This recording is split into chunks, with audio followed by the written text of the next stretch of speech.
السلام الله عليكم ورحمة الله تعالى وبركاته كلنتي وعنا وناكسن داوديال meel walba aad joogtaan iyo si walba aad noo maqlaysaan ku soo dhawaada war waxaan daliyo dibad baa idinka hayno halkan idinku soo gudbin doona hadii ay yiraahdo qodobada wararkeena ugu doorona waxa kamid ah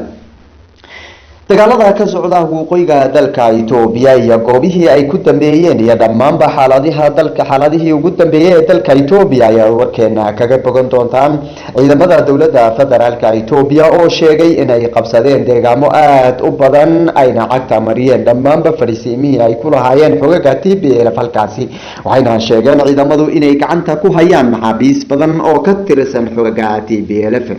afayeenka wasaaradda arrimaha dibadda ee dalka Itoobiya ayaa isagana sheegay in go'aanka qaramada midoobay ee xuquuqul insaanka in uu yahay afgambi iyo cuburin dal madax bannaan lagu cuburinayo wuxuuna sheegay in aan loo dulqaadan karin dalalka danaha gaarka wata ee doonaya in ay soo faragashadaan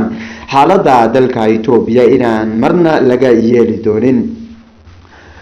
ololaha lagu dhiirigelinayo ciidamada difaaca dalka Itoobiya ayaa wali sii socda iyadoo bilihii ugu dambeeyayba wasiirada dalka Itoobiya ay tagayeen furimaha hore ee dagaalka isla markaana ay lacag soo ururinayeen ay ku dhiirigelinayaan ciidamada difaaca dalka Itoobiya waxaana maanta la guddoonsiiyay ciidamada dalka Itoobiya ee difaaca laba milyan iyo 500 oo lacagta Itoobiyaanka waxaana wali sii socota dhiirigelinta loo sameeyo ciidamada furimaha hore ee dagaalka ku siman ee dalka Itoobiya iyadoo wasiirada dalka Itoobiyana ay wadaan ololo ay ku dhiirigelinayaan ciidamada difaaca dalka Itoobiya si ay ciidamadu horey ugu sii socdaan isla markaana ay u gabagabeeyaan ciidamada TPLF ee argagixisada ah sida dawladdu hadalka u dhigtay qodobadaasi iyo kuwa kale ayaa warkeena kaga bogan doontaan balse waxaan si qadarin iyo xushmad leh idinka codsanaynaa hadii aad ku cusub tahay channelkeena subscribe saar like iyo share tan raaci si uu u gaaro saaxiibadana kaleeto mahadsanidin aan ku bilaabay dagaalada ka socda dalka Itoobiya ee si xoogaysanaya iyadoo dagaaladu marka ka dambeysay ay wajiye yeelanayaan aanad moodid asbuuc walba in qolo la eryanayo ayaa asbuucyadii ugu dambeysay ciidamada dawladda federaalku ay soo bandhigayeen inay ka gaareen dagaaladii ugu dambeeyay guulo waaweyn waxayna ciidamadu soo bandhigeen inay ka qabsadeen ururka TPLF iyo Kaola ee iskarabsanaya deegaamo aad u fara badan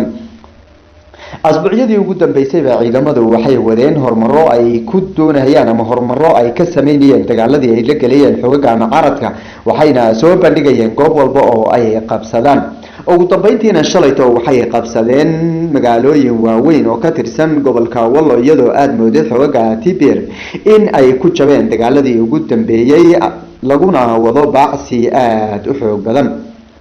dawladdu waxay sheegtay in ay ciidamada dawladda difaaca dalka Itoobiya waxay sheegeen in ay qabsadeen shalayto magaalada Waldiya Hara Goobiya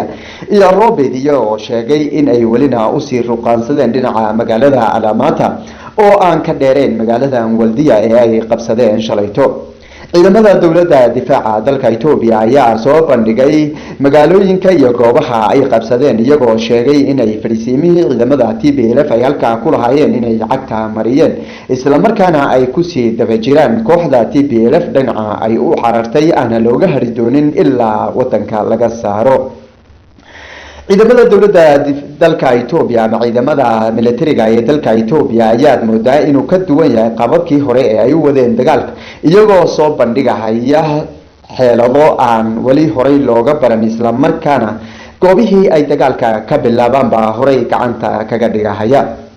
tani ra'iisul wasaaraha Itoobiya Abiy Ahmed inta uu gaaray furimaha hore ee dagaalka waxaad moodaa inay ciidamadu iska bedeleen qaab dhismeedkoodii hore iyo qaabkii xeelada militari ay ku wadeen dagaalka ama ay ku galahayeen isla markaana aad moodid ciidamadu inay la soo baxeen tactica cusub oo horey loogu aqaanin ciidamada difaaca dalka Itoobiya ayaa u ruqaansaday dhinaca magaalada Alamata oo u jirta magaalada Waldiya 81 kilomitir waxayna magaaladan safarka caadiga ugu socdaan ama ay u socdaan 1 saac 36 minute magaaladan Waldiya iyo magaaladan Alamata ayaan ahayn magaalooyin saa u kala fog iyadoo magaalada Waldiya markii ay ciidamadu dawladda ay gacanta ku dhigeen magaalada Alamata laga bilaabay qax shacabku ay doonayaan inay kaga gabadaan inta uu ka dhamaanayo dagaalka u dhaxeeya xogaga TPLF iyo ciidamada militariga ee dalka Itoobiya magaalada Alamata ayaa maalmihii ugu dambeeyay dawladdu waxay ka waday duqeymo aad u xoogan oo ku wiiqayso xogaga TPLF waxayna uga gol lahayd inay ciidamadu si jaban isla markaana xogaga TPLF ay iskaga baxaan magaalada ama ay taagtoodu hoos u dhiganto si ciidamada difaaca dalka Itoobiya ay magaalada ugu sahlanaato inay gacanta ku dhigaan maalmihii ugu dambeysay diyaaradaha droniska ee dalka Itoobiya ayaa duqeymo ba'an ka waday magaalada Alamata ee deegaankaasi magaalada Alamata ayaa la sheegay duqeymaha ay diyaaradaha droniska dalka Itoobiya ay ka wadaan in loogu geysay shacab aad u fara badan oo rayid iyadoo marka ka dambeysay diyaaraduhu ay duqeymahooda horay uga sii socdeen isla markaana aan dhag jalaq loo siin waxaana ciidamada dawladda federaalka Itoobiya loo soo jeediyay inay dhibaato kala duwan ka geysteen halkaasi oo dadka shacabka aysan u taagdeyn dadka shacabka ee dalka Itoobiya ayaa inta badan waxay ka cabanayaan ciidamo labada dhinacba iyadoo dadka rayidka ay sheegaan in dhibaato loo geysto hadba kooxdii meesha ay qabsatay dhibaato ba'an u geysato goobaha ay qabteen ciidamada difaaca dalka Itoobiya ee shalay ay gacanta ku dhigeen ay dadka shacabka waxay sheegeen in ururka TPLF ee gacanta ku haya ay kala kulmeen tacdiyo aad u baahsan waxayna sheegeen in ganacsatada iyo dhammaanba dadka hantida lagu tuhmay lagu qoray lacag kala duwan isla markaana la yiri inaad ka qayb qaadataan dagaalka si xooga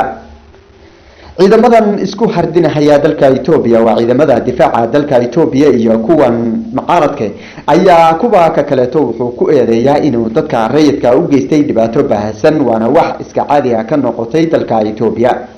dalka Itoobiya tan iyo intii uu dagaalku ka bilowday ayay dhinacyadu waxay kala sheeganayeen in ay iyagu shacabka u rooliyeen isla markaana kooxdan kaleeto ay shacabka dhibaato ba'an ay ku hayaan waxaana xogaga TPLF ay dhinacooda sheegeen in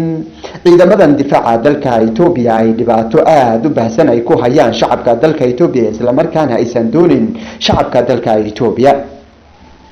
dhinaca kale dawladdu ayaa waxay ku eedeysay xogaga TPLF inay yihiin koox argagixisa isla markaana aan doonayn midnimada dalka Itoobiya iyo jiritaanka qaranka dalka Itoobiya wasay hadalka u dhigeen tariya intay dawladdu ay sheegatay inay goobahan gacanta ku dhigeen wax waraa kama soo bixin dhinaca TPLF oo ku aadan inay iyagu iskaga baxeen iyo inay laga saaray xoogga TPLF ayaa moodaa inay dib u sii siqayaan isla markaana aad moodid inay kaabiga u saaran yihiin gobolka Tigreega aad moodaa in gacanta lagaga qabtay dhammaanba gobolka Wallo iyo deegaanada aanfarta ee gacanta ay ku hayeen afayeenka wasaaradda arrimaha dibadda ee dalka Itoobiya ayaa maanta wuxuu gaaray salgiyada waaweyn ee ku yaala magaalada Addis Ababa wuxuuna halkaasi kula kulmay mas'uuliyiinta ugu sarsareysa ciidanka militariga dalka Itoobiya wuxuuna dhiirigelin u guddoonsiiyay 12 milyan iyo 500 oo lacagta Itoobiyaanka maalmo ka hor ayay ahayd maamulka magaalada Addis Ababa markii ay guddoonsiiyeen 75 milyan oo agabyo kala duwan iskugu jira ciidamada militariga ee dalka Itoobiya dhiirigelinta ciidamada loo sameeyo ayaa waxay wax ka bedeshay dagaalkii socday ee ciidamada TPLF ay guulaha waaweyn ku gaarayeen waxayna ciidamada militariga dalka Itoobiya ay ka gaareen taliya intii dhiirigelinta baan loo sameeyay ciidamada furimaha hore ee dagaalka ku sugan dagaaladii ka socday halkaasi waxayna soo hiyeen ciidamada militariga dalka Itoobiya guulo waaweyn sidoo kale afhayeenka wasaaradda arrimaha dibadda ayaa wuxuu sheegay in aan loo dul qaadan doonin wararka ka soo baxaya hay'adaha isku sheegay xuquuqul insaanka wuxuuna sheegay in ay yihiin dalal dana gaar ah wata isla markaana doonaya inay cuburiyaan oo ay afkambi ku sameeyaan dal madax bannaan wasiirka arrimaha dibadda ayaa wuxuu ku nufnufsaday in aan dalalkaasi loo dul qaadan doonin Itoobiyana ay tahay dal isku tashaday isla markaana dal madax bannaan u yahay ayna og tahay shacabkeeda iyo waxa dalkeeda u wanaagsan wuxuu sheegay uguna baaqay shacabka dalka Itoobiya in ay isku duubnaadaan isla markaana ay ka waantamaan ama ay ka fogaadaan waxyaabaha duminaya qaranka dalka Itoobiya isku todoba dagaaladii ka socday dalka Itoobiya ayaa waji kala yeeshay iyadoo ciidamada dawladda federaalku ay keeneen guulo waaweyn isla markaana ay ku dhow yihiin inay galaan gobolka Tigreega gobolka Tigreega ayaan waxba u jirin ciidamada dawladda federaalka Itoobiya waxayna ku sii siqahayaan xuduudda u dhaxaysa gobolka Wallo iyo kuwa Tigreega ciidamada TPLF ayaa moodaa inay dib u sii siqayaan waxayna iyagu sheegaan mar waliba inay yihiin xeelad ay isticmaaleen xeelad military ayna wax ciidan oo ka saartay aysan jirin daawadayaal war waxaan daliyo dibadba idinka haynay inta ayuu ku og yahay warka xiga intaan ka gaaraynana waxaan idinka tagaynaa guul iyo gobannimo